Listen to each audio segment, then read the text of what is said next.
Here's a question for you. We're fighting a war against ISIS, against radical Islamists who want to kill us, who want to obliterate the West, obliterate Israel, and establish a caliphate of Sharia law on all of us.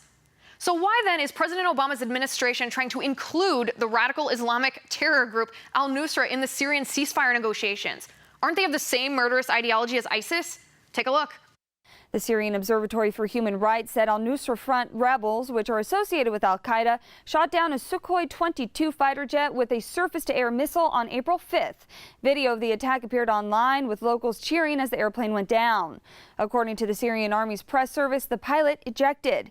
Video and images online show he's been taken by al-Nusra Front.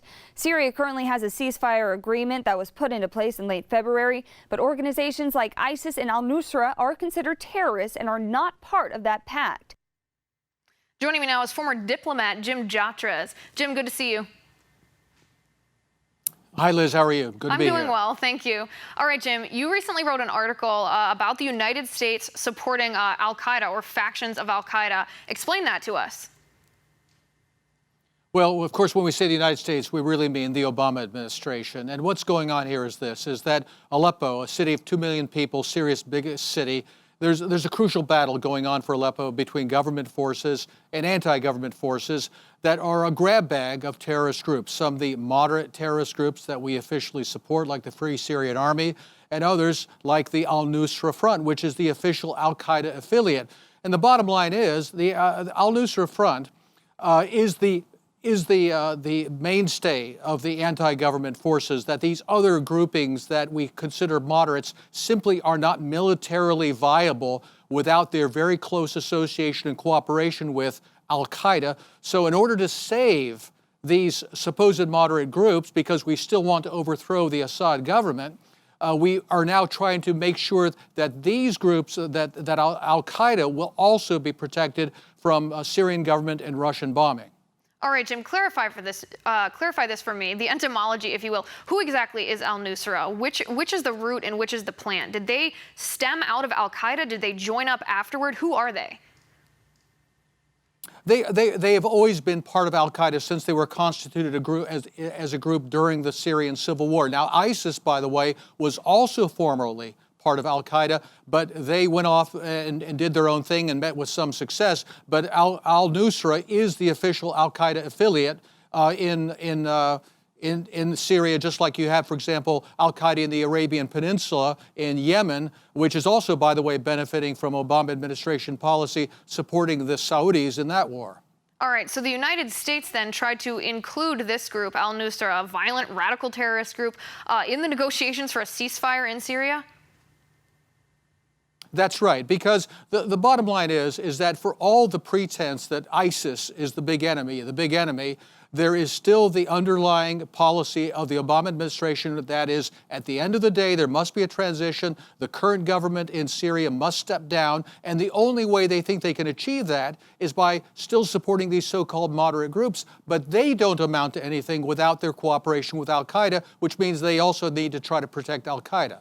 Okay, why? Why do they feel it's necessary to topple Assad? Because it seems to me, and I'm not an expert in this is your field, so tell me if I'm wrong, but it seems to me that that's going to create a vacuum for these same radical groups that we've supported to go in and take over the government when Assad would theoretically be out of power.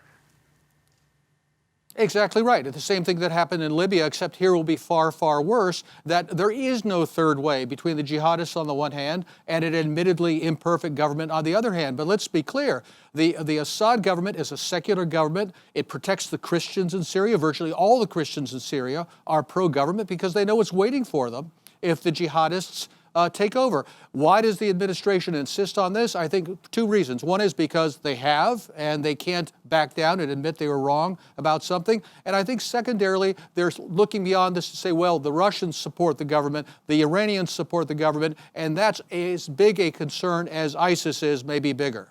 All right, Jim, let me ask you about this. This is a story that's developing right now, as we speak. There's varying reports of the number of people actually killed.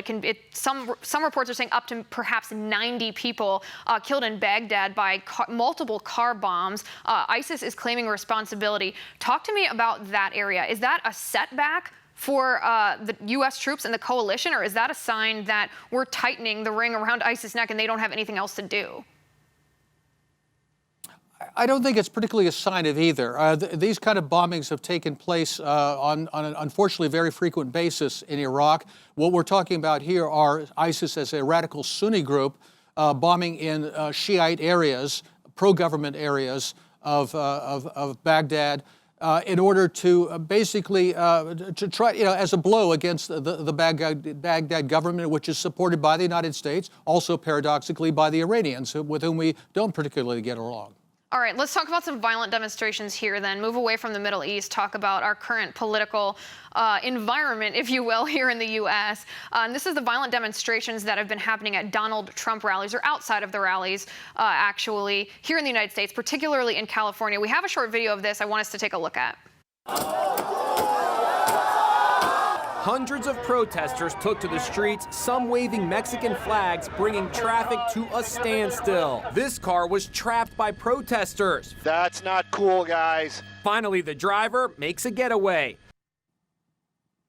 Jim, stomping police cars, hurling rocks, hurting an 8-year-old child in Costa Mesa, California, and waving Mexican flags. That's pretty significant. It is, and I think there's been a lot of discussion in the media about what are the limits of free speech and violence at rallies and what should the police do. But what struck me about this is the visuals, is that here you have American citizens in our own country peacefully participating in a political event, and people under a foreign flag, many of them I would believe foreigners themselves, perhaps in this country illegally, using violence and intimidation against us in our own country. And I think this is a very stark visual picture of what's at choice for Americans in this election between a candidate. I do support Mr. Trump, who is standing up for this country, and people on the Democratic side who frankly side with these people flying a foreign flag and are in some cases in our country illegally. Right, I think you make a good point, besides the fact that it's just hypocritical, because if this situation were reversed, if it were American citizens residing in Mexico, they're not even allowed to participate in politics. They certainly, this kind of behavior, violence aside, wouldn't have even been tolerated. Jim, I appreciate you coming on the show today. It was great to talk to you.